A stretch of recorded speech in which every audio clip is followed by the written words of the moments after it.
Hello, everybody. Welcome to another episode of Three Geeks Podcast. Dan had mentioned that he wanted to redo the theme music that I played last week, so I played Justin's alternate version of the intro.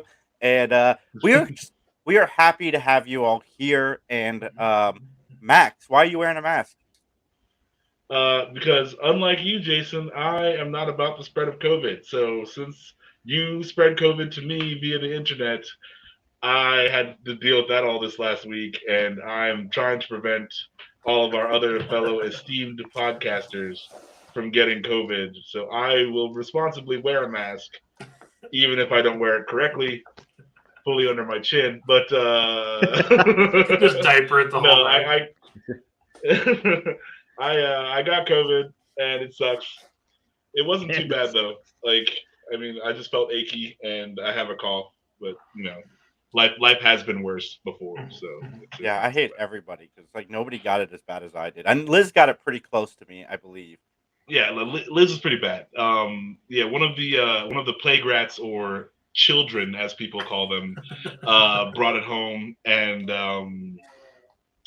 we've all been hit. It's I don't usually get very sick, regardless. So and I'm fully vaccinated and boosted and all that shit. So it's it hasn't been that bad for me. Well, everybody out there, I want to welcome you guys to this episode of the Three Geeks Podcast. If you guys remember, I went on a date with my girlfriend back in August, and we went to Barnes & Noble, and we prove she exists. Why would I remember this? We stumbled across a book series that we have talked about a lot on this show, and I am so happy that in about 10 minutes, we're going to welcome the author, Andrew Shaffer, to talk to us about Hope Never Dies and the upcoming Bernie Sanders mystery series that he is working on. And I cannot wait to check all this out. This guy was a nice gem. Dan's read a few of his books. You're reading a horror book by him now? I already read it over Christmas time. It's called Secret Santa. It's pretty good. Nice. What's that one about? It's about a lady that gets Santa. It's in the title, Jason. No, it's lady starts working at an old publishing company that does gravitas kind of books, not like fun things, and and a bunch of weird happenings are going on here, and the boss dies in front of her in the first chapter. It's pretty good. Nice. My girlfriend just texted me and said, I am driving as fast as humanly possible to get home in time to watch this interview. She's ecstatic. We found this guy and he agreed to come on. But you can only watch it live. Yeah, you can't watch it, or listen to it later. Yeah. Send in questions. You might want to be engaged with said author. Yeah. Including Twitch. My brother does a political stream on Twitch. And I revealed these to him, and it broke him. just the cover photos alone broke him. So I'm very interested to talk to this guy. It's gonna be fun. That's my favorite of the covers of the right best. there. Yeah, that's my favorite one. Yeah. And the Field of Burn is his newest book, right? Yeah, I need to read that one now. But no, it's gonna be good. This is so good. I can imagine, Bernie Sanders with his voice and a flamethrower. Yeah, that too, I guess. But I just mean solving mysteries. You just put him as Poirot. It's a financial detective. I pictured Bernie Sanders more of a King Boomy. You think he's a frail old man, you think he's just very small, and then rips off his shirt and just ripped on top of ripped, and it's just flamethrower. He's unfolding his scarf, and his neck muscles are just pulsing. He just reveals that he actually has no neck, and he really wants his lentil soup. Has no neck. Oh my goodness! Yes, I'm down for all this. Well, we lost two more people in the entertainment. Yeah, 2022. No joke. Yeah. This is bad. Hey, coming out swinging. This is what we gotta get used to. This is how things are from now on. We lost Meatloaf and Louie Anderson, and it's funny because my mom calls me, or I call my mom, and I say, "You and Dad," because my dad's a huge Meatloaf fan. I'm like, Yeah. "You guys gonna cook meatloaf for the weekend?" And she's like, "Yeah, actually, we are." And I said, "Is it because of his passing?" And she goes, "No." I'm like, "Well, you should make it because of his passing and do like a whole Jeez. tribute. Listen to Bat Out of Hell while you eat your meatloaf and just remember." He all was the a great- Look, vegetarian. Jason, she would do anything for love, but she won't do that. But rest in peace. The Louie Anderson thing I kind of saw because the night before, Pauly Shore had tweeted that was leaving Vegas because he was saying his goodbyes to Louie, and it's sad. I remember working at Napa, and during my lunch break, I would watch Family Feud with Louie Anderson for the whole break, and he's one of my favorite hosts of that show. I think he fit very well with the whole deal. I haven't seen Baskets yet. I really want to see Baskets. He won a lot of Emmys in that show, and yeah, I mean he's gonna be missed. Mike, Yeah, well, to start off with Meatloaf, yeah, it's too bad. I rewatched his feature part in Rocky Horror Picture Show a couple days ago, Nice. and that was a good revisiting, as well as some clips of like Fight Club and To Catch a Yeti. Yeah. To Catch a Yeti. Yeah, Some stuff that's like great. I mean, yeah, he was definitely wasn't a regular musical presence in my household, but when I finally did when I finally did listen to some of his stuff, I really got into it. I mean, it's just a shame that it could have been prevented, but that's the way it's going to be. Like Max said, is that we're going to lose some people who are talented, and sometimes it's going to be very unnecessary to lose them. But what are you going to do? So we're also just going to lose a shit ton of people, talented or not. Yeah, also true. But yep, RIP to Meatloaf, and yeah, Louie. Louie was a phenomenal comedian. I actually liked him quite a bit just as a comedian. Always just seemed like a very sweet, sensible, but also could be hard hitting when he needed to. I liked Life with Louie. I'm glad Justin mentioned that in the chat a couple days ago, because I was like, I do remember watching Life with Louie and really enjoying it, and especially like the character of his dad quite a bit, which he voiced as well. The dad was the best. But yeah, I need to see Baskets too. I've heard nothing but good stuff about it, and yeah, another great talent lost. So, yeah, Louis was on an like afternoon game show called Funny You Should Ask, and I think he was one of the executive producers or something, but he was a regular on there, and I would watch that with my dad a lot. And so I mean, Louis isn't like one of those like mainstream like super in your face guys, but like he's always around. And like this whether it's Life with Louis or freaking Family Feud or something, like you could find Louie Anderson. So like it's he's been around in my life for a long time, and that sucks. Wow, Jesus Christ. Yeah, that's not good. Why is that the photo? That's Louie Anderson as Tipper Gore. character from Baskets. That's from his Emmy award-winning performance in Oh, Baskets. I gotcha. Okay. Oh my goodness, Louie Anderson is Martha Stewart. Maybe I don't want to see Baskets. Oh no, he was a really funny dude. Like that's the least I could say about him was he made me laugh a lot, and that's it sucks he's gone. I never sought out Louie Anderson. Like he was always funny in things that I saw him in passing. But I mean, I don't know. I will, however, miss Meatloaf, because he's always been a guilty pleasure, because he's not metal. He's Meatloaf, but he always seemed like a relatively cool guy, like he was in Tenacious D for a good 30 seconds. He was in Blood Rain. I'm going to pause this discussion for just a quick second because we have Andrew Shaffer on the show. Andrew, how are you doing today? Thank you so much for coming on and joining us. Good, thank you. So I was telling everybody beforehand, my girlfriend and I, on our first date, we went to Barnes & Noble's and we stumbled across this. And I can honestly say neither one of us knew what to expect when she picked it up. But I got to say, the cover art on these books is amazing and really sold us. And we've been talking about your books on this show since then. I know a few of us have bought them, and we're just really glad to have you here. And my first question for you is why? Like, how do you come up with the idea to turn Obama and Biden into the Hardy Boys? Because that's brilliant.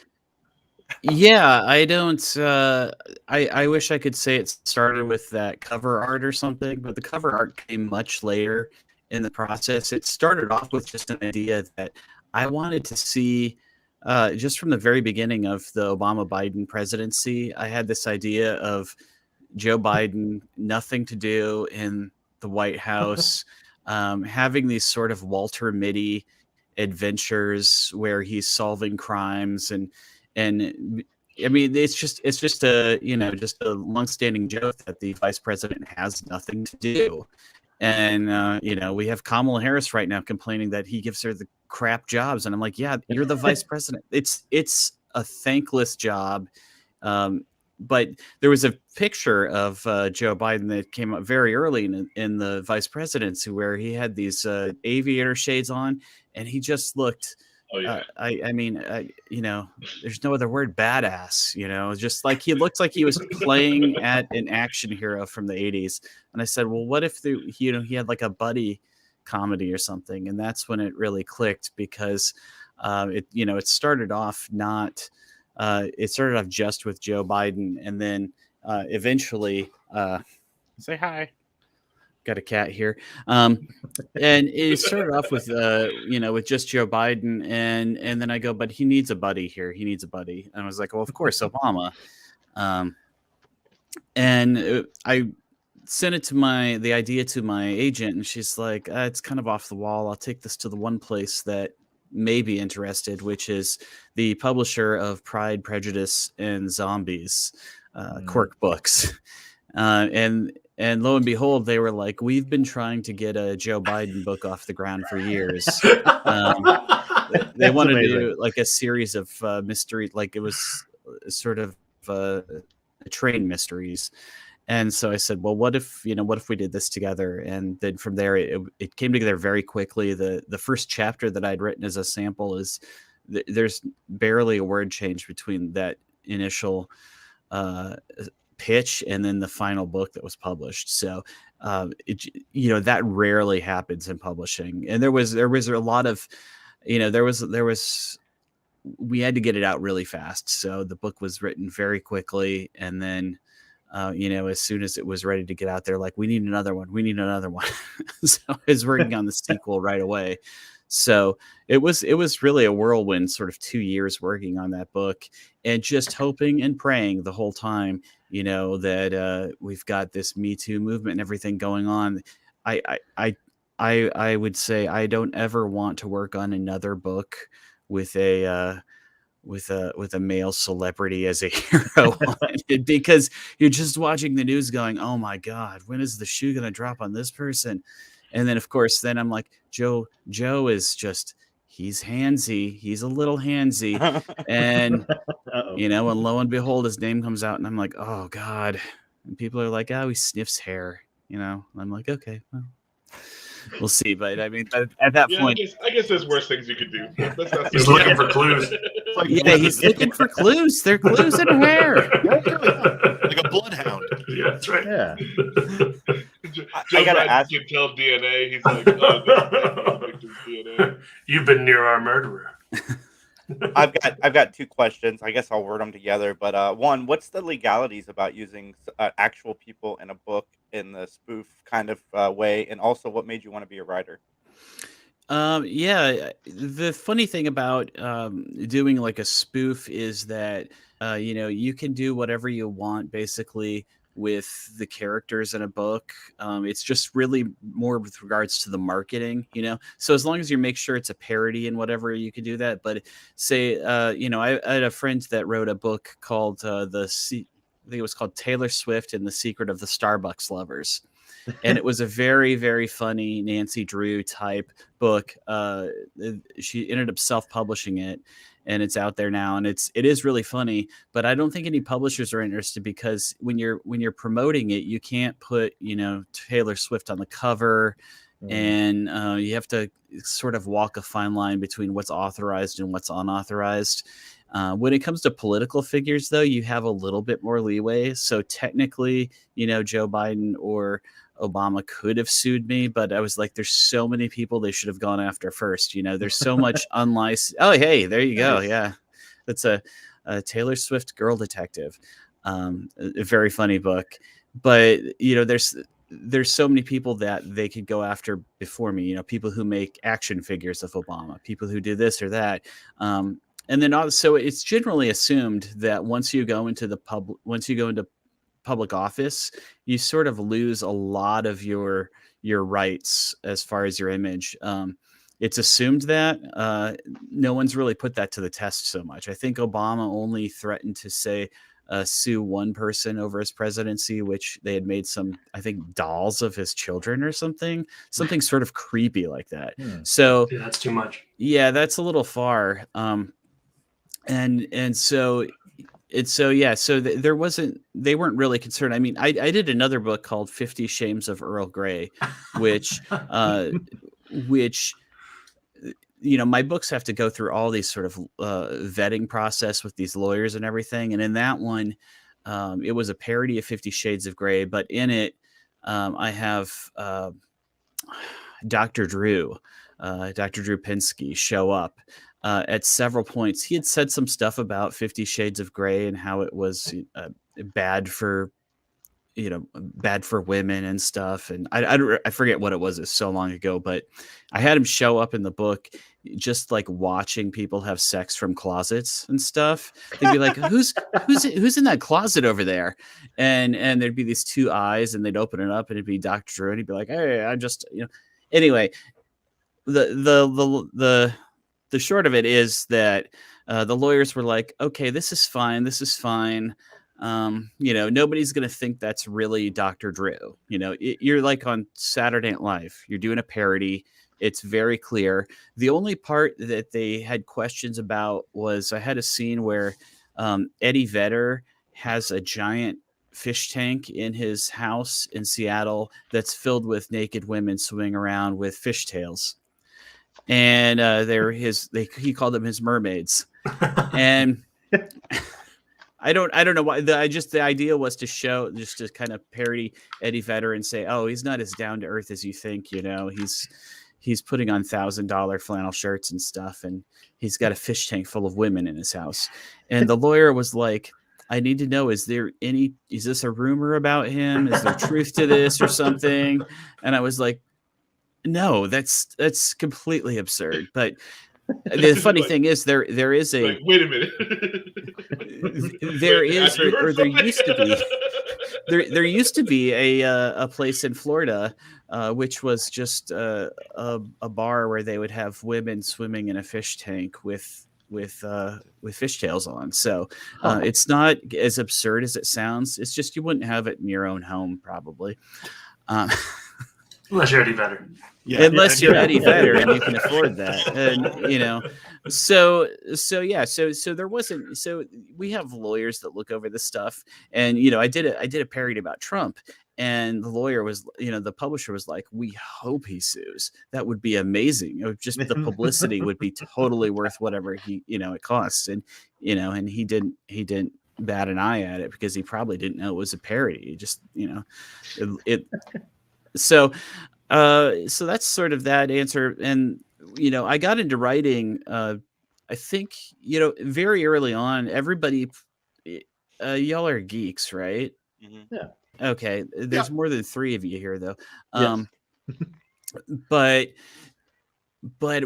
you played with toys as a kid, right? I think there's a lot of nodding heads, and that's when everybody is doing their creative thing. They're writing your own stories basically in your head. You've got, now people play video games, so they're not relying on their creativity anymore. I kind of worry about kids, but I mean, it's fine. I don't want the competition, but that was sort of where I first, you start playing with stuff and then you just never stop.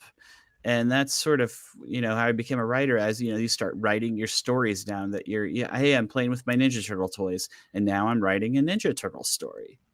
And that was how, how I really started off. I started writing what you would call fan fiction now. When I'm 7, 8 years old or whatever, and I started passing it around the classroom at school. And I remember I was in, I think, fourth grade.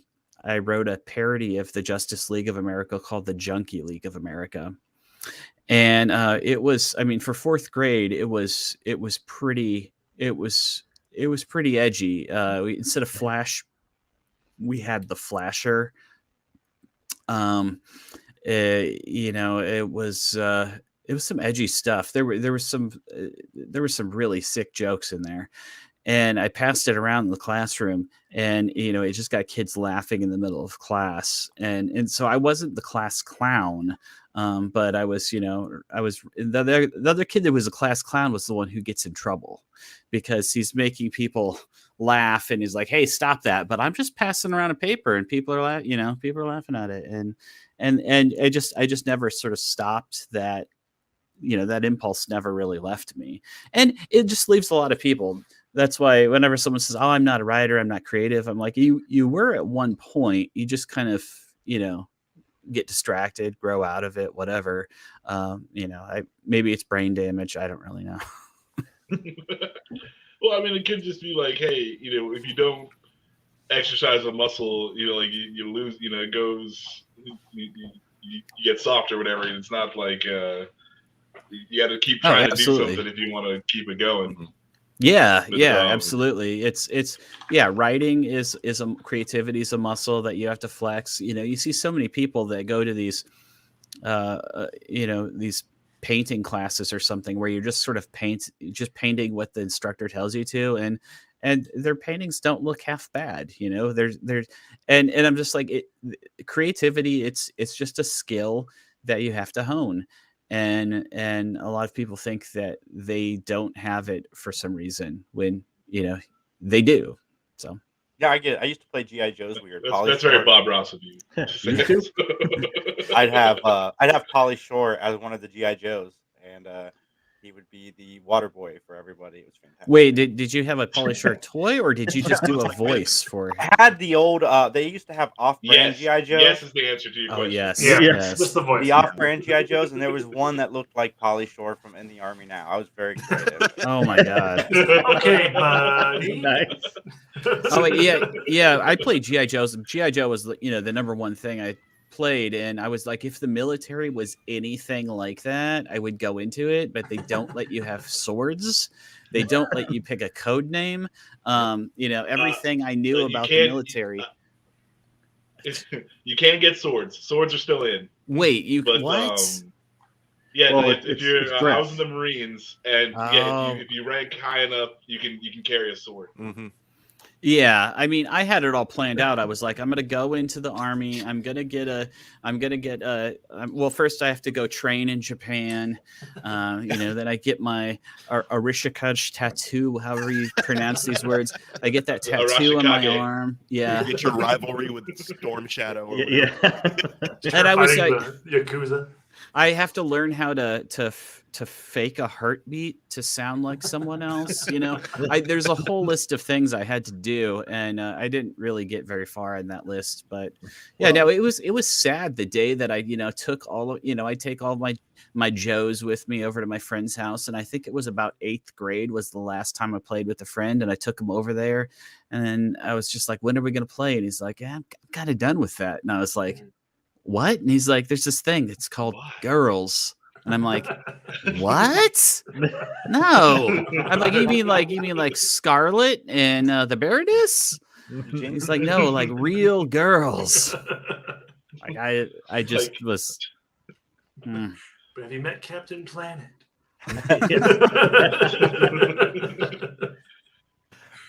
I had a question about like what goes into, especially one of your satire or parody works. Like, is there like a perfect ratio or balance you feel between like the topical humor of the person that you're parodying or creating a satire around and the actual like narrative? Because from what I understand, the Obama and Biden stuff, like they're very compelling mysteries just on their own. It just happens to be Obama and Biden. So how much topical humor do you find yourself actually relying upon for stuff like that?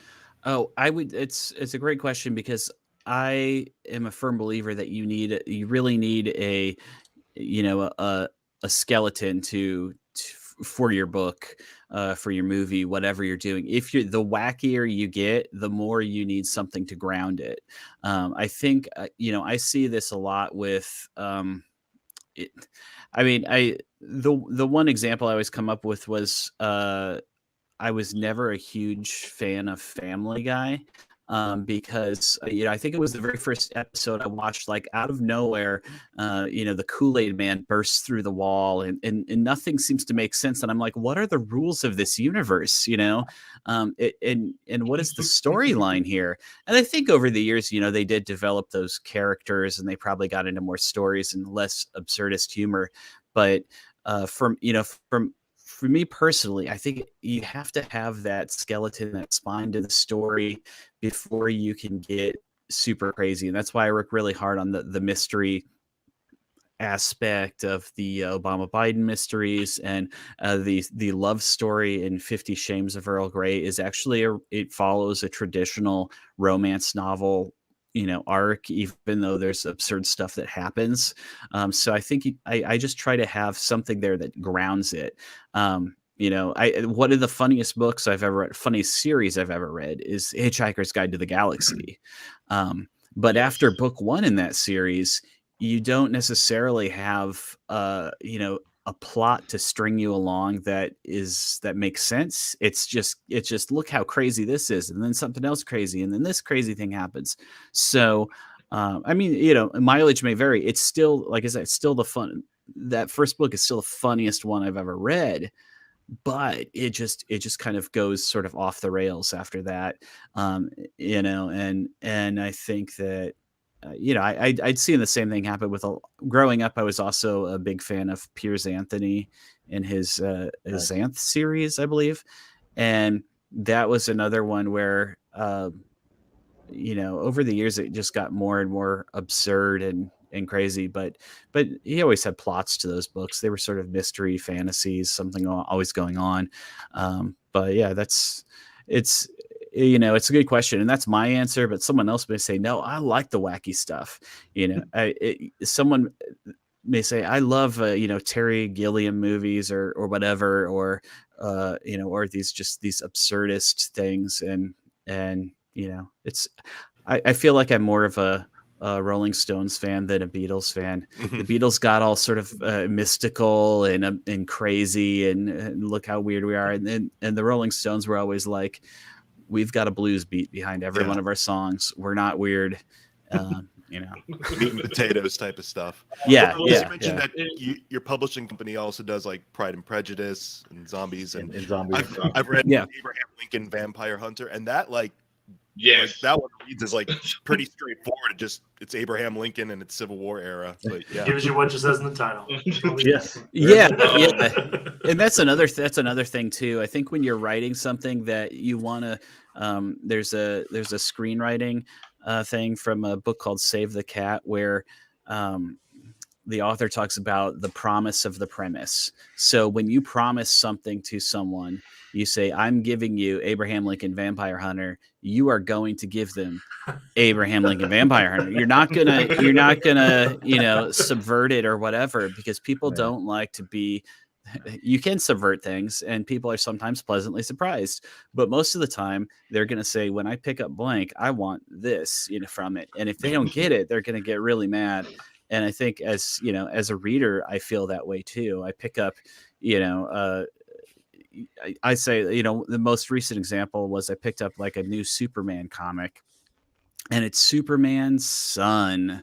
And I'm like, ugh, I am not here for Superman's son learning how to be super. I went through that. If you want that, you had Superboy for the past 50 years or whatever. And I think I'm just like, why do I want to see it happen again? Like, I don't get it, So it is the promise. What you promised me on the cover there, is it's totally different. It's totally different. Is it different? Oh, just it.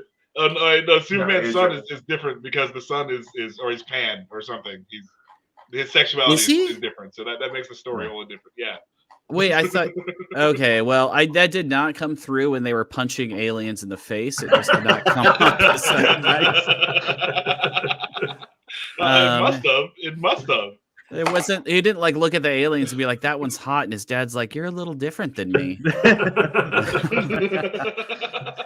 I don't know. Yeah. So I don't know. That was just. I was just reading it. I was just like, "This is not what I wanted." So yeah, you definitely have to follow through on what you promised readers, and that was kind of one of the problems with my Obama Biden books. At first, was I wrote them, and then they delivered me this awesome cover. And then I was like, oh my God, I've got to rewrite the book a little bit because they're going to pick this up and be so disappointed in it because it was. If there's not a scene where Biden is screaming down the highway in the T-bird and Obama's like pointing out like out of the T-tops, like that's very disappointing. Exactly. In the second book, they gave me a cover where Obama is hopping out of an airplane on a ladder down to a boat, and I'm like, what are you guys trying to do? I've got to rewrite half this book now so that something this exciting happens. It's not even on the water. I know. The only thing I said was, if you guys put the tan suit on there, make sure the tan suit's on there because it's a big part of the story. And they go, okay, we'll do it. I go, and for that, I will put in a helicopter if you guys do the tan suit at least. For the cover of Feel the Burn, are you going to see it before you write it? Just be like, I got to make sure that we... Yeah. I got a question. Okay. I read Secret Santa over the holiday.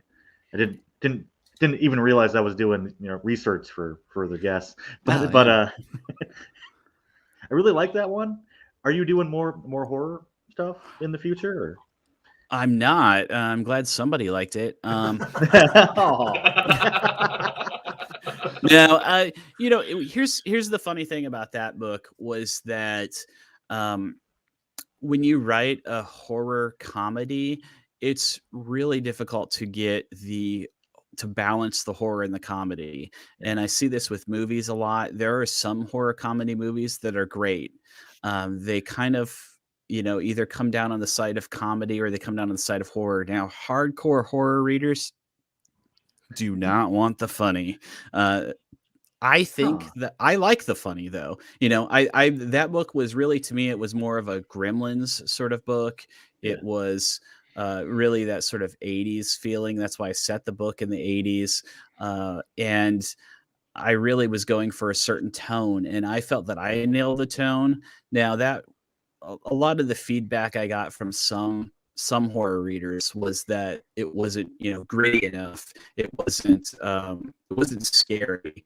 And I say, well, Gremlins isn't scary. It is to kids though. So maybe we just didn't market it to the right audience. I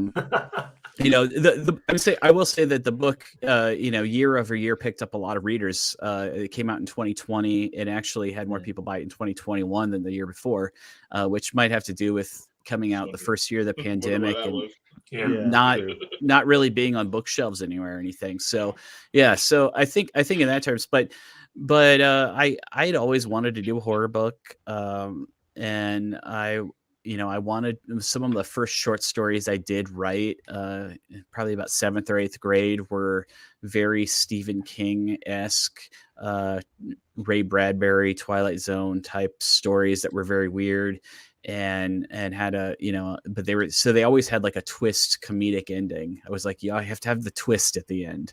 And that was, that was sort of what I wanted to write. As I grew up, though, I sort of gravitated more towards the comedy. And I was like, well, let's see if I put the mystery into these other books. Let's see if I could do the same with horror. And, and I liked how it turned out. And I've actually, had some great discussions with like directors and screenwriters as far as how that might translate to the screen someday. Not anytime soon, but there's some people out there that I really respected that were like, hey, this is great. I think you're on the right track. And I was like, yeah, what I have to do right now is find, another publisher willing to say, let's go down the horror comedy route. Because if you look at look at bookstore shelves, they're always saying, where does this fit? Where does this fit? And and it takes a while to sort of carve that niche out on your own. And so my books are mostly in the mystery section. So they're like, well, now we have to split you between 2 sections, and it's the problem you get when you hop. Yeah, there's enough, but you hop genres, and I totally see now why people take pen names. Before I was very opposed to it, and usually I'm like, please put whatever name you want on the front cover. I don't care, because most of the times, like you said, Mr. Dan, people don't know that they're reading one of my books. I've had this happen quite a bit, where someone goes, I think I read did you read a book called How to Survive a Sharknado? And I was like, I did. And they're like, I have read you.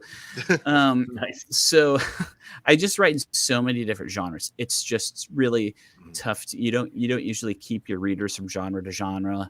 And, I'm right now, I'm 10 years into this publishing business, and, I'm still trying to carve that sort of niche out there. I always point out to, my agent, like, oh, well, Neil Gaiman did this and this. And then, Stephen King just put out a mystery, and she's like, honey. I'm like, what?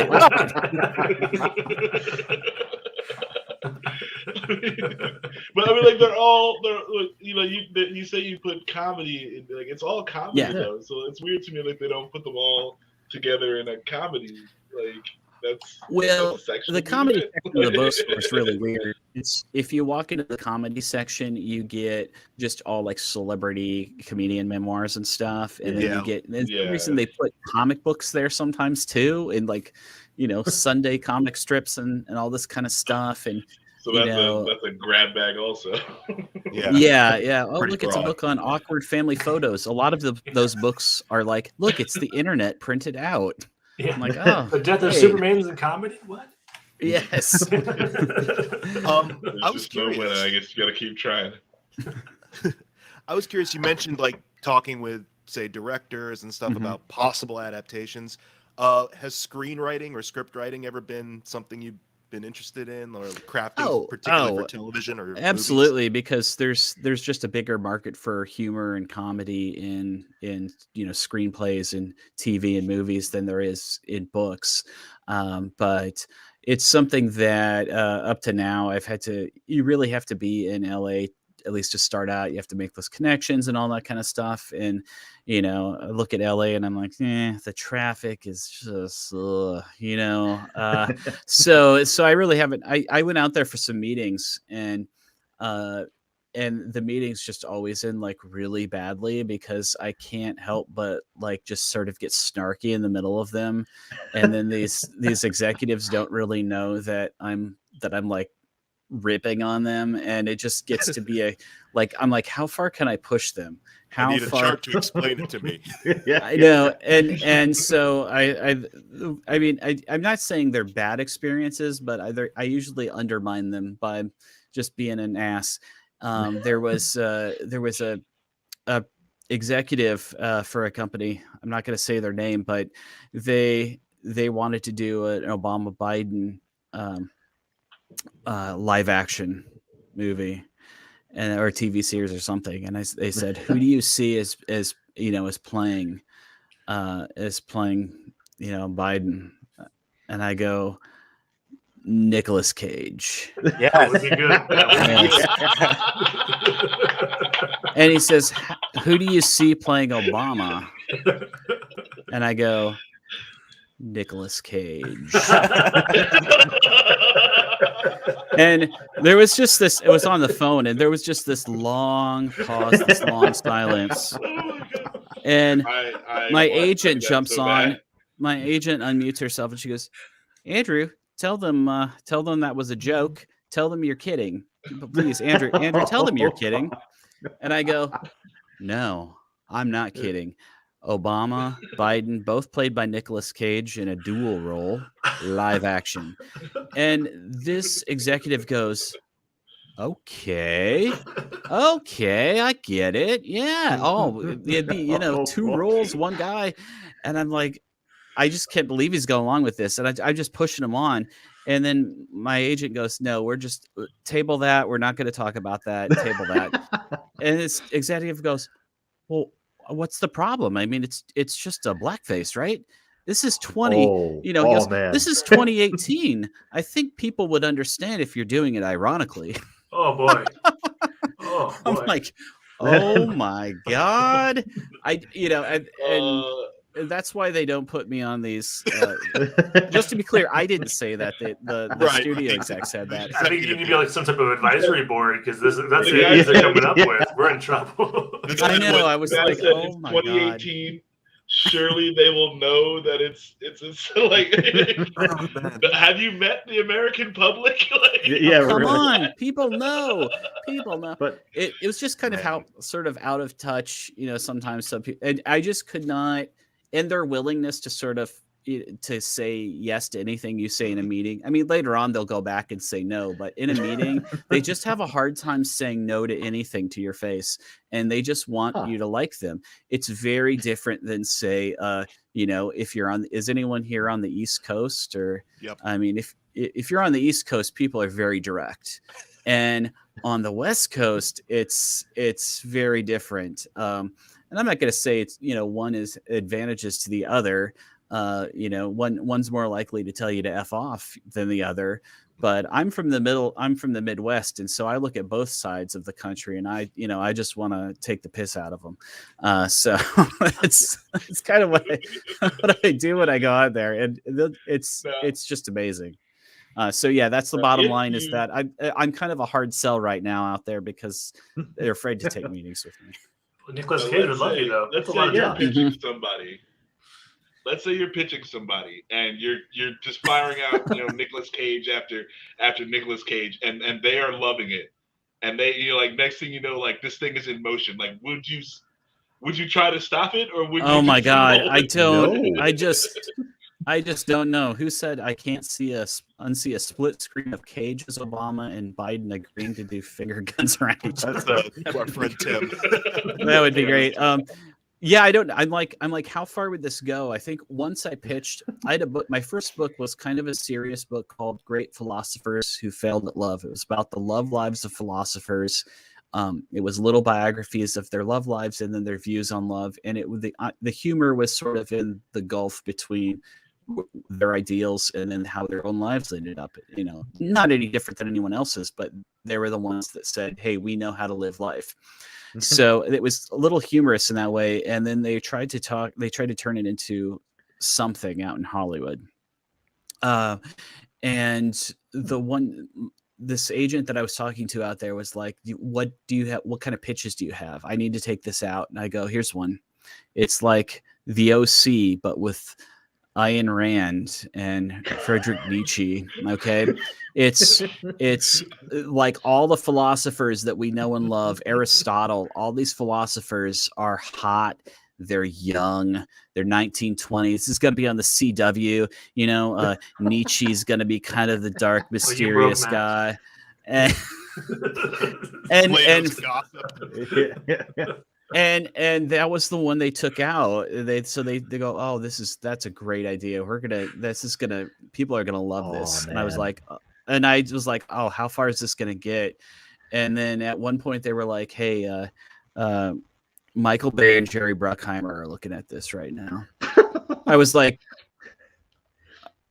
wait, did you just throw explosions into the mix? Wait a minute. I was like, wait a minute. They go, oh, no. Jerry Bruckheimer, he's a big producer in Hollywood. He doesn't just do explosion movies with Michael Bay. They want to branch out, and do a philosophy book. Kant as a transformer. Yeah. Then like David Hume Andrew has this problem where he wants to be a priest, but he still loves women, and he starts robbing banks, and that's it'll be season great. one. Season one. Yeah, But yeah. Oh my goodness, Andrew, I gotta you are say, because killing me. You are literally killing me. I almost died just now. You're hilarious. I want to see you get into the parody script writing game, because the parody died back with like Naked Gun and stuff. And I would love Oh to my see God. your I brand see- of I humor see- hit. Yes. I see as the hero of all of my stories Leslie Nielsen. Nice. I definitely when I was writing like 50, that's who I saw. So that's who I saw when I was writing the Biden. You know, I saw Leslie Nielsen as Biden, and then of course Leslie Nielsen as Obama. But no, of course O.J. Simpson as Obama. Oh Oh, God! man. Any Naked Gun fans out The there? juice. Yeah, does he The do juice. all the pratfall humor too? Like, Oh my goodness! Oh, my goodness. I loved those movies, The Naked Gun, Hot Shots, Part 1 and Part 2. I love those. oh, Top Secret. I did love forever. the scary movies. One. The first one. Yeah, that was the only one I used by. So there were a lot of those movies that I really loved, and they just the newer ones that they make, it just feels like they don't put jokes in them, they just put references. They're like, oh my gosh, do you get what this is like? This is just like look, it's like The Exorcist, right? And I'm like, no, you're just doing The Exorcist with a different actress. It's not like The Exorcist. It's like Family Guy. It's One like, of the things. Hey, here's another random thing happening.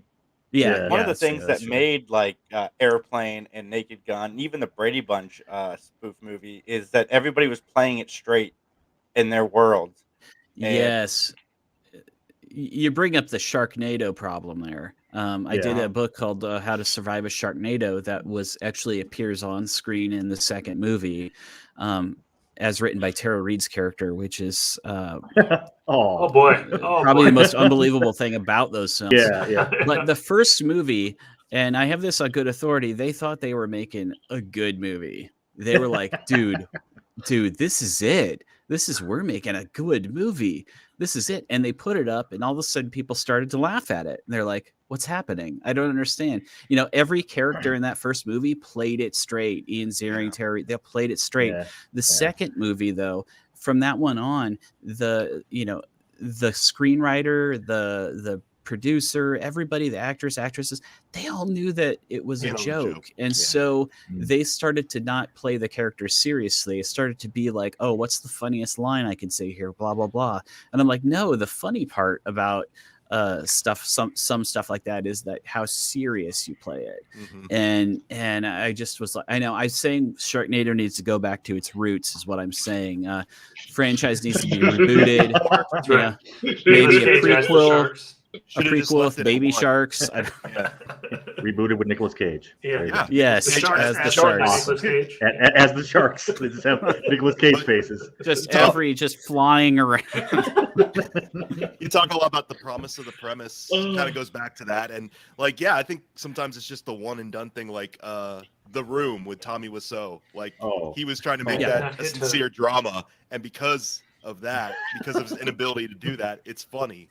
And then he's like, "Oh no, that was the joke all along. I was meant to do a comedy." And then you have, probably. I mean, I don't know what he's done since, but it seems to be then he kind of is like, "Oh, I'm in on the joke," and I'm like, "No, it's not fun. Then it's you can't laugh with us, man." So Andrew, I don't want to take up your entire day, but I do because this is new on your website. But I do.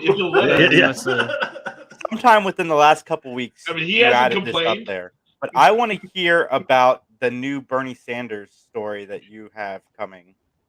Oh yeah. So after Obama, Biden, here's the problem with Joe Biden. Once you get into office, you become mom and dad. You're not the fun uncle anymore. And no matter how much people liked Biden when he was vice president, and then when he was out of office, they loved him for a while. And then as soon as he was running, it was like, oh, wait a minute, is this guy going to be dad now? He's not going to be fun. He's going to tell us. and so then we were trying to figure out how to do another Biden book, and it's just nobody wanted to hear about Biden or talk about him. They were like, Obama, fine, but Obama came out with his own book, and I'm like, oh, what are you doing, man? Try to step on my toes here with this your own biography, but he didn't have any of the mystery stuff in there, which was good. But so I was trying to think. I was like, what do I do next? Thought about for a while doing a book called Hillary Clinton Pet Detective. Nice. which would be just a straight up. She goes into the wood. She had that walk in the woods after she lost in 2016, and she goes into the woods, and there the animals come to her. They flock to her, and she's like, "What's going on?" And they're like, humanity may not want you, but the animal kingdom needs She's you. the beast master. And she's man. yes. So she turns Nice. into she turns into this savior for animals, and then once the Obama's dog is kidnapped, is dog napped, her worlds sort of collide there, and she has to go find the dog. And someone said, would there be a Jim Carrey cameo if in the book or the movie? I mean, so Yes. so we took that out to an editor, and this editor goes, I just don't know if there's interest in Hillary Clinton anything right now, because it was right after that happened. And I was like, well, I get it. And he goes, we've tried a Hillary Clinton parody before. And I'm like, I've never heard of it. And he goes, we did one. It was like a joke book of her emails or something. I'm like, I never heard of it. He goes, exactly. It got a big push from the publisher, didn't go anywhere. And so I go, well, yeah, maybe. I don't know. It seems like it's making fun of her. And this is like, I go, Bill Clinton wouldn't appear in the book if that's any different. I could name the dog Bill in the book. She could have a dog named Bill that's like just constantly humping women's legs or something. Everything. And playing a saxophone. Yes. Oh my goodness. And they said no. I said, what? Do you have anyone else? And I go, Bernie Sanders. I've always wanted to write a cozy mystery, which, if you're not familiar with cozy mysteries, it's sort of a subgenre of the mystery market where they have like it's almost like a Hallmark movie where it's set in small towns with usually older protagonist, detective. Hero is an amateur, and it's murder she wrote basically over and over and over. And you go to the bookstore, and there are hundreds of these with these covers with that, just these cozy little homey covers on them. And I said, well, what if, since Bernie's from Vermont's always a, big place for small towns and Hallmark movies. I go, what if, Bernie is in a small town and he has to, be a detective and do something. And they said, okay, great, let's do that. And then I go, great. And then I go, oh no, what if, wait, I don't know anything about cozy mysteries. Because the Obama Biden was kind of a little bit harder edged. I'm not gonna say it was bordering on sort of noirish. It was, very tough, hard edged detective in Biden. That was sort of the joke. And now the joke is, oh, I have to make this guy feel very small town. It's Prairie Home Companion. And one of the things I found with this sort of subgenre is that, a dead body appears and then they just never talk about it. They and I watched some old like murder she wrote. This body appears and they're just like, oh, Susan is dead. Okay, well, let's try to investigate how that happened or why that happened. And I'm like, there's a dead body over there. They don't linger on the dead body. They don't linger on how they were killed. They're like, oh, they were shot. There's no like, forensic scene or any of that. And there's no chasing down suspects. You're just walking in and you're talking to people in coffee shops. And I was like, oh my God, I have to make this exciting. If you have a series, can the last book be just how Bernie Sanders covered up all of his own murders? Like he just goes room because it's awesome. like, we're not going to talk about it. So I definitely killed that guy, but let's talk about this over at a coffee shop. Exactly. Yeah, they Burn the earth or something like that. It's going to be the they murder of ran Roger all the murders. Ackroyd. They counted them up in whatever the Murder She Wrote universe, and they're like, if this was a real small town, it would have the highest murder rate in the world. Yeah. Yes, and how long before you stop letting Jessica Fletcher go places? Because everywhere she goes, another body shows up. I'm like, this is you would just send her somewhere else. You wouldn't. To the moon. You don't want to keep her. You want to make her go Come away. back here. Yeah, it was just really watching some of those. old issues, some of those old episodes, she's just like there's someone has been killed, and then she goes up to someone and she's like, and there's this music playing in the background. It's very incongruous. It's like I'm like, oh my god, was that supposed to be funny? You know, he got shot in the He face. goes up with an axe in his head. You're like, wah, I know wah. it's very tricky trying to balance the humor. Like I was like, it was one thing to balance humor and horror, because then you could be really gory, and it's almost funnier, you know, the more, like you said, an axe in the head, you know, what's funnier than an axe in the head? 2 axes in the head, you know? So it's like, you can be gory, right? And we all love those Evil Dead movies, and you've got this chainsaw, and you've got, the gore that's the funny part. And then in this, it's just like, wait a minute. You can't make the death isn't funny. I'm like, where's the funny, you guys? So right now I'm actually trying to, you know, I'm doing like you know, final edits on the book, but it's trying to walk a line between trying to be, I would say, I don't want this to come the wrong way, but trying to say make it as boring as possible, but also entertaining enough that you still want to turn the pages. So it's very much, it's such a different style than the Obama Biden books, you know, and Bernie is, what do you know about Bernie besides that he wears mittens sometimes? I mean, It's like, really, his you know, his wardrobe be politics. hundreds of handmade mittens. Yes. I know. That's all you know. And I'm like, how many mittens jokes can I get out of this? All I know How is far if they turn Feel the Burn 7. into a television series, you got to get Larry David to play Bernie Mac. Or Oh, Bernie yeah. Mac, yeah, Bernie Mac. Mac. Well, wait a minute. Nice. Larry Sorry. David playing Bernie Mac. Have you thought about going to Hollywood, Jason? And Nicolas Cage as Bernie Sanders. We're having here. Nice. Yeah. So Wow.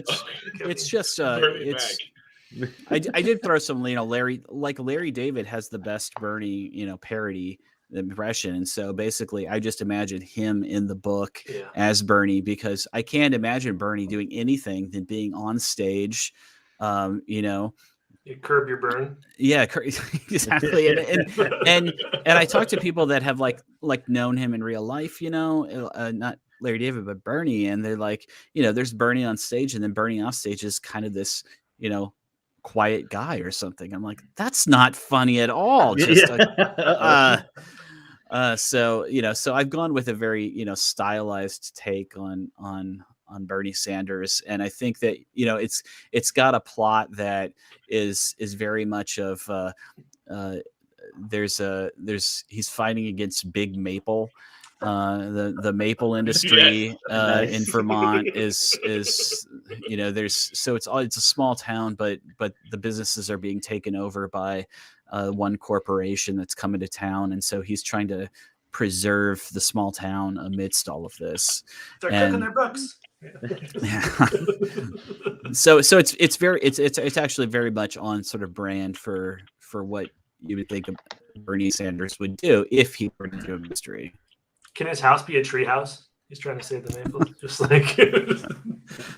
I thought like having I was like, how far can I push making him? I mean, not ridiculous, but I was like, do I give him like a cellar full of vintage syrups or something, vintage bottles? Just goes down there and you know, I was like, how far do we push this? So right now during the final edits is when you sort of you figure out where, you know, where the humor works and where it doesn't, and, you know, but I think we've got a nice balance there right now. But again, it's just such a different experience than doing sort of a noir thing. And I was like, what am I going to do next? And I just said no more politics, because I'm pretty sure that no one's going to Me Too Bernie, but I go, it's just so stressful. Just, you're writing about an 80-year-old dude during the pandemic. Okay. That's a little dicey. You know, I'm just like, so Chateau de Maple 77 was a great year. Yes. Like, Tim's do not you feel like if he fixes a different breakfast and then goes and gets the matching? He's like I'm sniffing the gonna maple Yeah. syrup. blueberry pancakes with the 77 maple. Oh, Or he do you carries it like, around. I'm He having carries the French toast.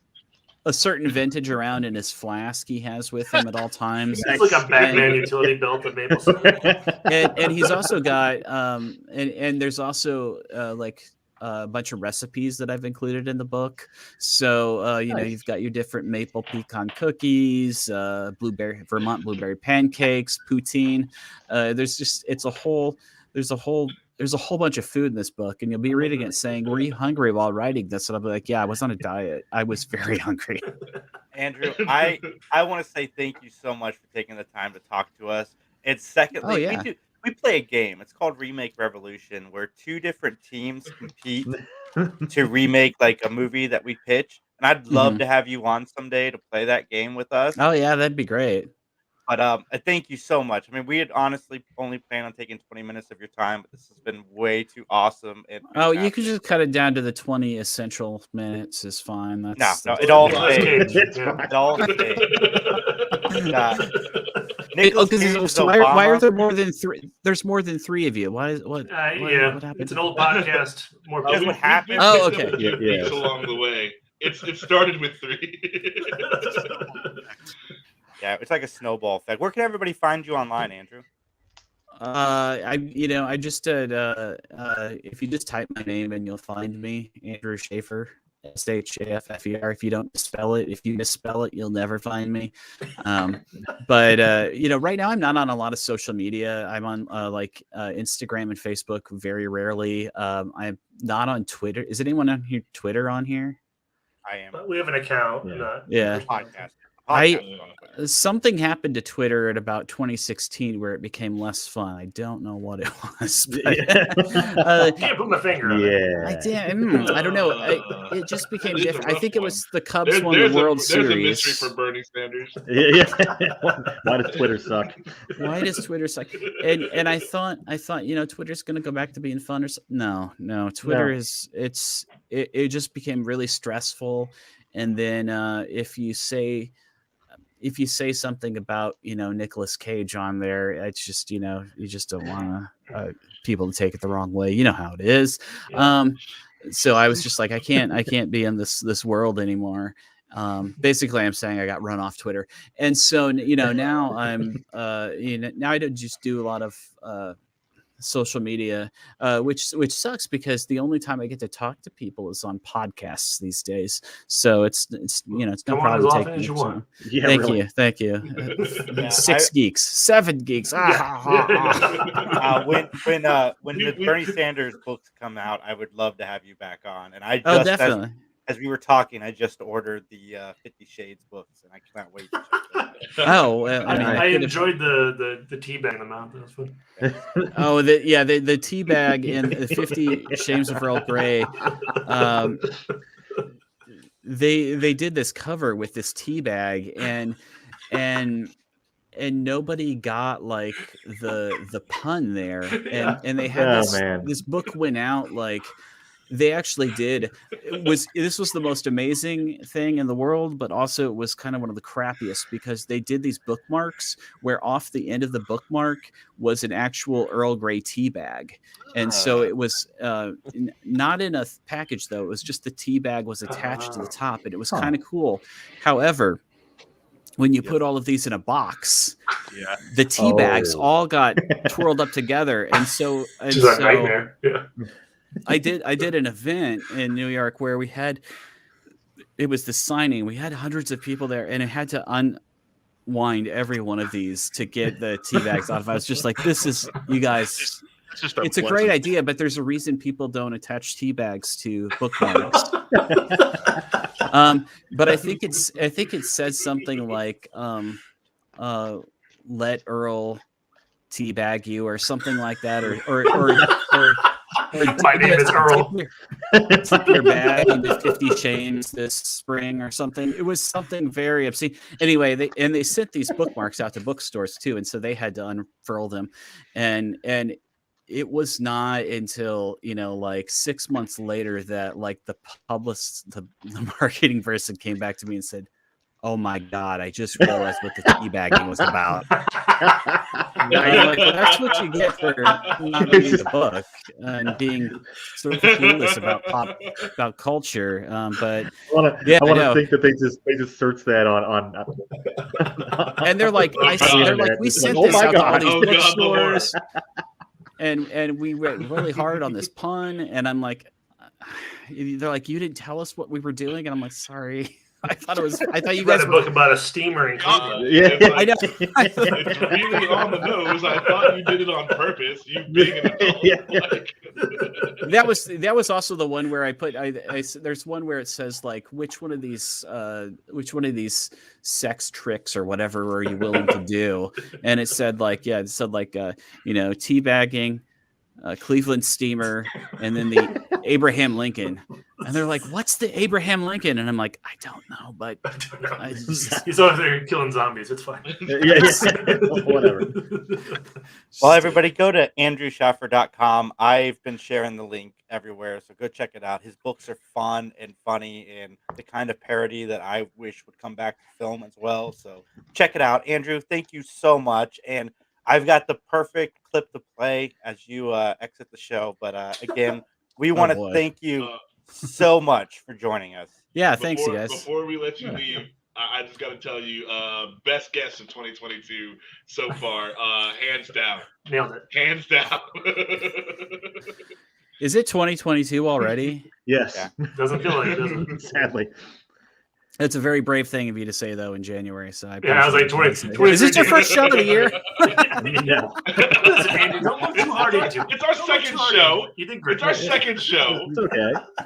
But again, First thank one to have a you, guest, but it's okay. thank you so much, Andrew. Everybody else will be back in 30 seconds with all of the geek topics from the week. That's fine. Oh boy. Okay. Thanks, you guys. Yep, Thanks, Andrew. absolutely. Take See you care, soon. man. Bye, Andrew.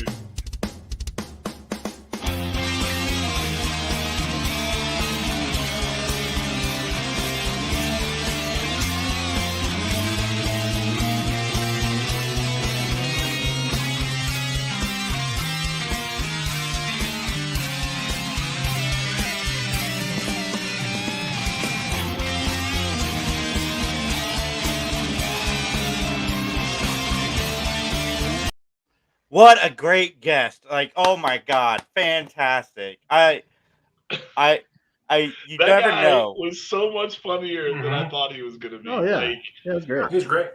uh, I mean, he's a writer. He's got to be on his game. So yeah. I do gotta say, Nicolas Cage. Nicolas That was Cage. so funny. Oh man, Yeah. I was dying. shout outs to Emily, George, Borden, Aaron, Tim, Kathleen. We appreciate you guys all commenting along.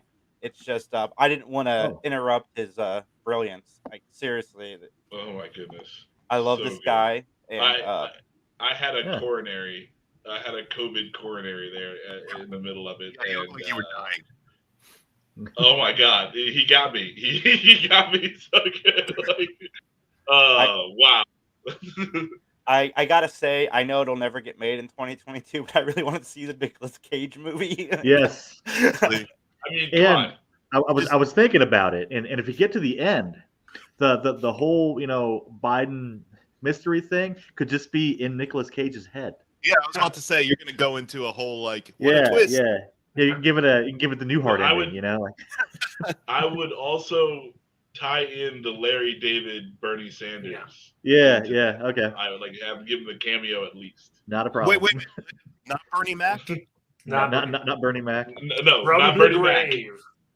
Sorry, that was a You can only, huge you can major only have slip. so much blackface in one movie. You know, like, you can't overdo it. Everybody gets one, but you can't. I mean, That's not how it works.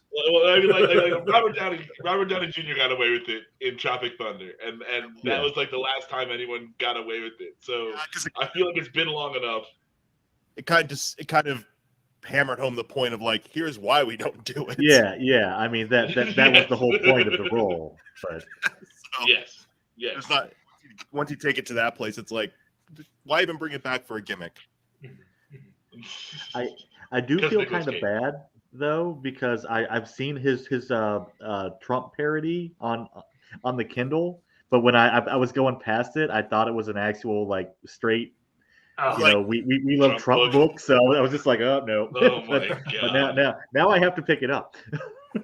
Well, The day of but the like Donald. also We should have though, talked like about with that. Trump, Yeah. with Trump, I'm gonna read a book about Trump being ridiculous, or I can just like watch him be ridiculous Just in get real on life Twitter. and wonder how. Yeah, but Like, this, I mean, the book would actually be like funny, not sadly funny. Yeah, not like No. this is affecting my I life. don't know. Hey, read it and let me know if you get a different vibe from normal Trump, or does it just make you feel like this Fair could enough. be actually something Trump would do? Yeah. Because that's the only thing with Trump is I'm just so tired of that dude. Yeah, that too. That but, like Either way, but real fun cast. yeah. Yeah, very, Oh very my fun god, guest. Andrew, But, I would like to have Andrew him on is every awesome. week if we could. before Yeah. Max leaves, We'll I give him wanna 5 minutes take- every week. before Max leaves, I want to take 1 second to talk about the Batman runtime because this is making me so mad online. Is because people are saying that the movie is too long. You guys haven't fucking seen the movie yet. Like you haven't seen it. We all sit down and we watch 8 hours of Hawkeye, and we never feel like that's too long. So why are we stressing out about a 2-hour and 45-minute movie? It was a little I mean, I didn't Hawkeye watch was a little- Hawkeye because I thought it would be too long. So you know, there's that. My rule of thumb is if it's good, it won't matter, right? If it's As long good, as I don't you're feel right. the runtime. As long as I don't feel the runtime, Mhm. okay. Like Lord of Yeah, the Rings. yeah. And again, Until the fourth ending, Yeah, no, and it's- then it was getting kind of yeah, long. the Lord of But it was if you almost if done. you watch all the extended versions back to back, you feel the runtime of Lord of the Rings. But Yeah, it's Great way to spend a whole weekend. it put me off of Hobbits forever. Like I can't go back. Anyway, I feel the runtime of the Hobbit stuff because I'm like, Yeah, holy yeah. It's not very good. so but no, it's like fuck you. It's too long. You don't know. It looks good. I want it to be long. Fuck man. Like if I can get 3 hours of sweet Batman, get the fuck out of here. Like what the hell's wrong with you? Like, Yeah, complaining. yeah. You're already complaining. Anyone. Look, Technically- wait until the movie comes out. If it sucks, you're absolutely right. Fuck it. It shouldn't be this long. If It's just sweet, like Dune, then right? fuck you. Why Yeah. are you complaining? Yeah. Because Yeah. as soon as I left Dune, I wanted Dune Part 2, right? Like, Yeah, That was a long movie. Oh my I was God. ready to go watch Part 2 Yeah. immediately. Oh, Dude, I'm ready to Look, watch the if there entire was- like 6 I book would- Yeah, same. made into movie series. dude, okay. After I watched Dune, I watched Dune again, and then I freaking went to the movies and watched Dune, and then went home and watched Dune again, and then I watched the fucking documentary about how they fucking made Dune. Like what? then I watched the Too 84 long? Dune. Then I watched the Jorodowski. No, we don't go there. We don't go there. That's too long. Yeah, That's no, too long. it's guys. Depends on Everybody what- just calm down. Haven't seen the movie. We don't know like what it's going to be yet. It could be one of the best movies of all time. It could be one of the worst movies of all time, and we'll find out in March because the runtime Wait does till you not see tell it. me whether a movie is good or not. I'm sorry. No. And Nope. it's still And, months. I mean, yeah, if you need all that time to tell the story, and again, too, if it's like the long Halloween, you want it to feel long. You want to experience every aching moment of this whole year of time that's going by. So it's like that. The runtime doesn't tell you how good or bad, like you're saying, doesn't tell you how good or bad the story is going to be. It's just a fact of the thing. Well- Hey, fucking Twilight is in the movie too. What does that Well- tell you? Nothing. Like it could be good, it could be bad. they need to keep it in the cultural like eye. They need you to keep talking about it until Yeah. March. So they're like, let's talk about the runtime. Let's Right. throw please there's please the- talk about our movie. it's like Here, I mean, nerds, look, bitch about this. going- they, you know? they got my money. people are They talking got about my money. I have to see this Batmobile in action. That's hands down. Like the money has been paid. Like, Well, Be the but next thing, Max. They're gonna be like, let's talk about how we use this transmission on the Batmobile. Let's get Yeah. them upset about that. I mean- I'm there for that. I'm 100% there for that conversation. Like, let me know. Like, you got a 6-speed, 8-speed. Like, is it Yeah, automatic? let's Fucking like, what are we talking about here? Like, I'm down. Okay, Yeah, lots- like let's have this. talk about our conversation. camera Let's filters. for not this talk movie. about how bad a runtime is. Like Well, it's just I mean, a runtime. to be fair, yesterday John and I To were be talking fair. about our excitement for Jackass 2 or 4 next week, and if Jackass was announced at being almost 4 hours long, then I might have some trepidation. That it's I mean, too but you're just long. gonna do the same thing over and over again. Like you know what you're getting when Jackass. You But could then leave in the middle of also, that movie and come you're- back later. Is there going to be an But, like, intermission if they for made a Batman? 4-hour, if they made a 4-hour Jackass movie, I would have to see it just to be like, how, like why, you know, like Oh shoot! what possessed them to go 4 hours? Oh hey This Dan, you Jackass mute guy yourself keep real on it. fast. I think your audio's Oop, messing with sorry. some audio stuff. Just try it. Ah. Animals are going nuts everywhere It's else. Dan. Yeah, it's still you, boss. Dan. Can you, I don't know. You might have to back out and come back in or something. I don't know. Sounds like a dog whistle. Jack back in. All right. But you know, either All way, right, guys, the runtime means gonna- nothing. Yeah, the runtime ultimately. I'm gonna get out of here.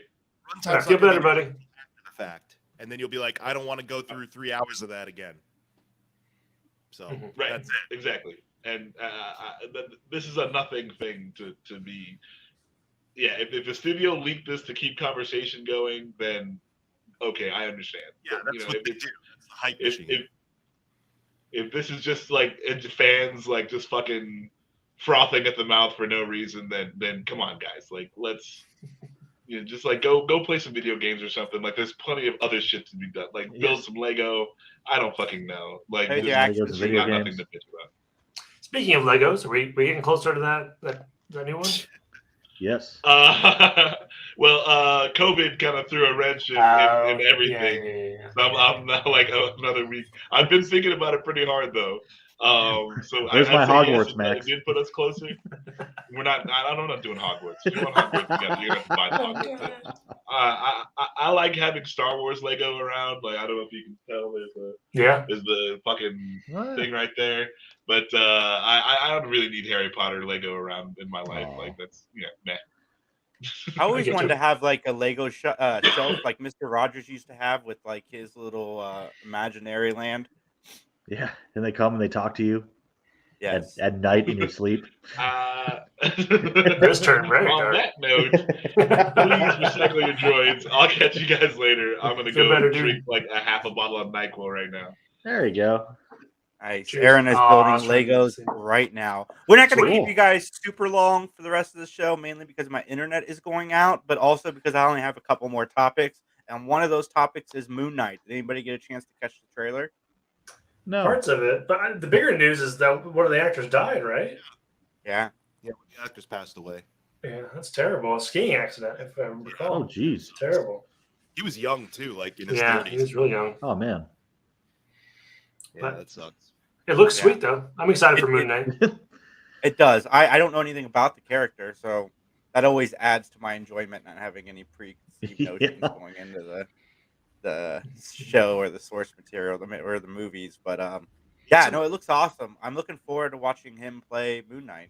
Isn't Moon Knight one of those characters that has like Hawkman, like multiple origins? I don't know. Yeah. I think Yeah. I was reading about it earlier, and I think his first comic book appearance was him fighting Werewolf, and like that was the first iteration of Moon Knight. I don't know what past that, but his first appearance was in the Werewolf comic book.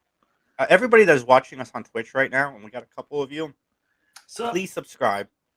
We're trying to get a bigger presence over on Twitch. Justin recently played Hades over there, so please show us some love if you can.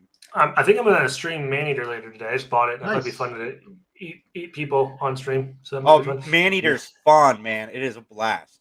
I haven't gotten If, to if that anyone yet, here so- wants to play on Twitch, like let's just do that too. I don't want to bogart it. I don't want to be the only one doing it. Okay.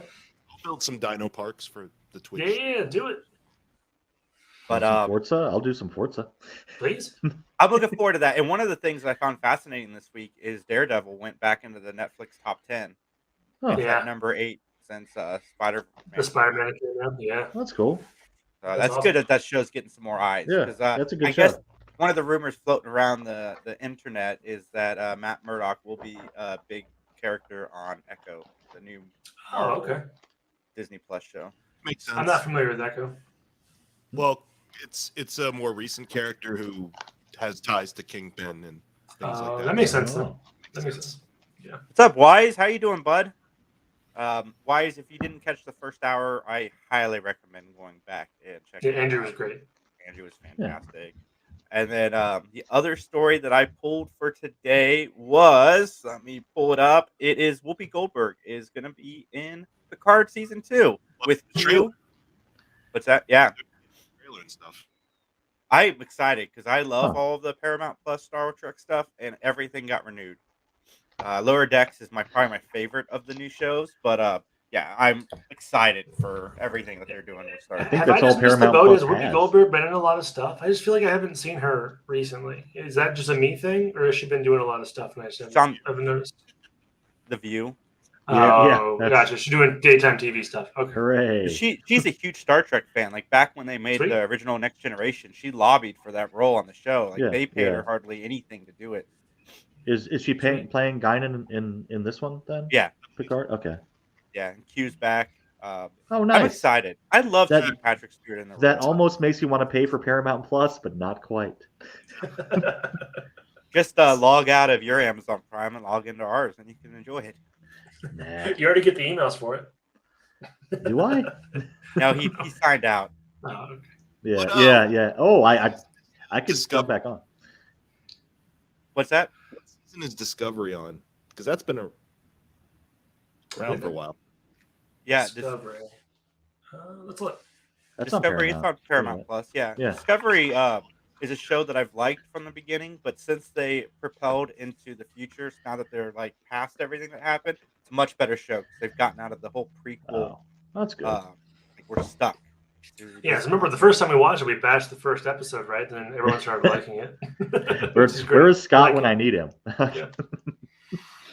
Well, Scott doesn't like any of the new Trek, and I get it. I know. He's not much of the action-y Trek, and that's what a lot of it has action, but it also has some of the simplified stories, especially now. They've been listening. Simplified stories. You mean, yeah. Because I'm Captain You Bad Thing. It's our simplified stories. Yeah, of course. I just no, mean like the simpler stories, the less action-y, like actually having like Quieter stories story. about like the diversity and so forth. the Like, they're- actiony are the simpler stories. The Yeah. quieter ones are the more complex ones. Like the philosophical discussions and Yeah. so forth. That's meta. the fun of Star Trek.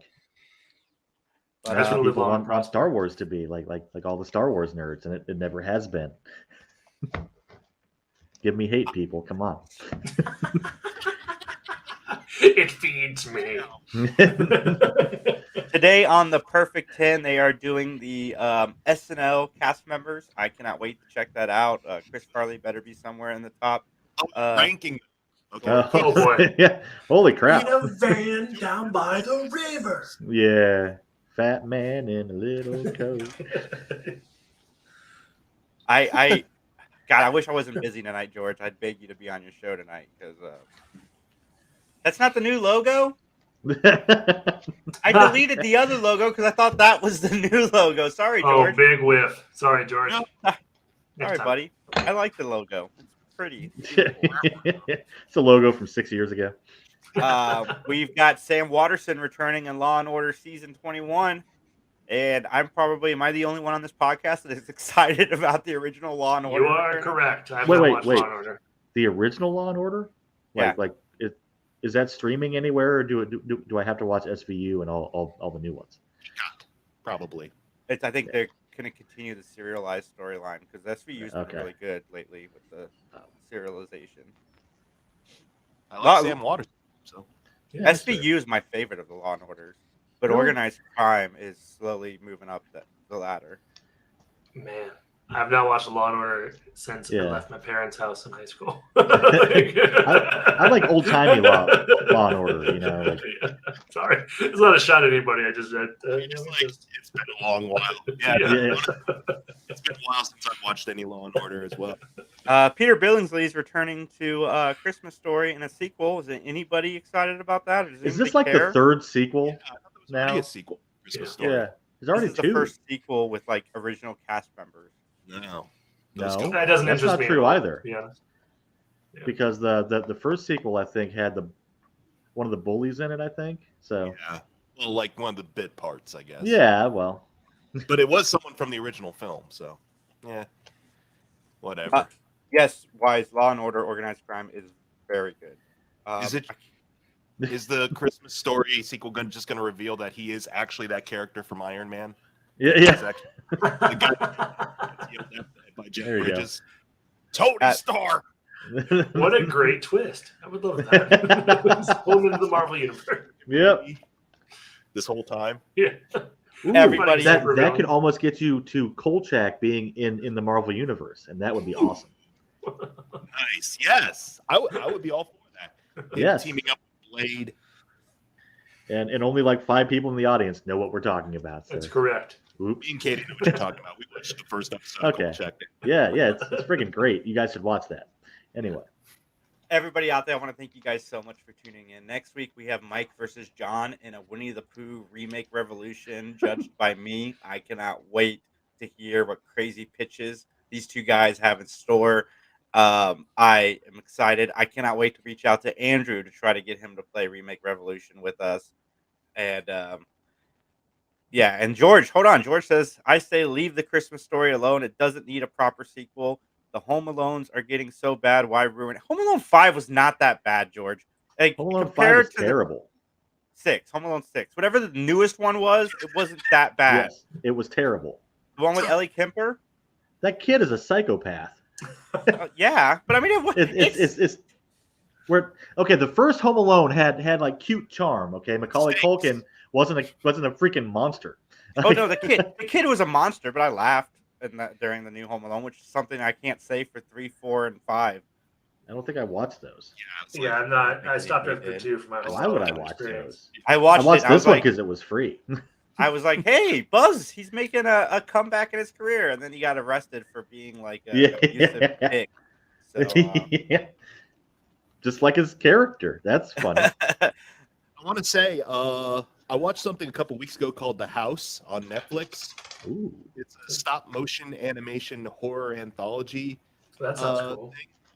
I think it's British. It's got like Helena Bonham Carter and a couple of other people doing voices in it. It's like 3 stories about a house, and they are creepy as hell and kind of depressing. But That sounds amazing and right up my alley. Thank you. it's stop motion, so recommend it. Great. Next week, also we're inviting Kristen from Don't Fuck With the Original to talk about Scream cool. 5 with me, because I kind of want to get her take on some stuff. So we're going to discuss that probably for about 10-15 minutes. Tune in for that. Next week's show is going to be a blast. Everybody out there, follow us at 3 Geeks Podcast, at 3 Geeks J. Today's numbers have been fantastic, so I want to thank everybody for tuning in, checking out the Numbers. interview with Andrew. I'm a numbers. fan of Andrew. I was a fan of him before he came on our show, and I recommend you guys grab his books, because everything that I'm hearing from the ones that I haven't checked out yet, everybody loves what he's got to do, and obviously he's a funny guy. So do that. Go to youtube.com/Mike McGTV, and from all of us at 3. Oh shit! I'm not gonna let you guys go yet. From all of us. Oh shit. Oh shit! So yesterday, that's our new call off. I forgot to talk about this, but yesterday we had an interview scheduled with one of the actors, Rory from Book of Boba Fett, and Lucasfilm canceled it on us. We got a letter saying that Lucasfilm was going to pull the interview because something got leaked along the way about Book of Boba Fett, and And we don't know it was from him, right? It just somebody. no, leaked something yeah, about we don't him. know. But anybody that wants to leak anything, come to our show first. Yeah, please. Like, I would greatly appreciate you leak it right here on 3. Sacrifice your career. Yeah. Did they say that the Book of Boba Fett sucked? Because I think everybody knows that. Oh yeah, another price jump. Yeah, it's up to $15 Yeah. for just a regular old thing. Yeah. I like Did Book of you- Boba Fett so far. I'm on episode 3. Oh, okay. I don't think it sucks. I just think it's meh. Yeah. I just think Boba Fett's too old. I mean, I like the actor. I appreciate it. Just I don't know. It's Too not old very to begin the believable. training. Yeah, I don't know. I felt the meander start with this last episode. I'm like, Yeah, like, okay, we're starting to drag the feet a little. well, I mean, we've been dragging feet, I thought, but Yeah.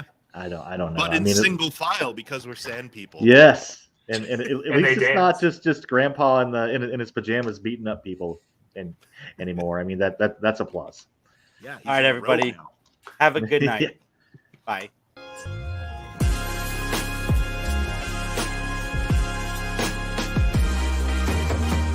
New York. Concrete Yeah. I had the same idea too, Mike. Nice. Goodbye. Closing credits. I haven't I wasn't made gonna them say yet it. because of #COVID, but I will be back and get those done this week. Did you just hashtag COVID? Yeah. I had COVID. I've been lazy. Good night, everybody.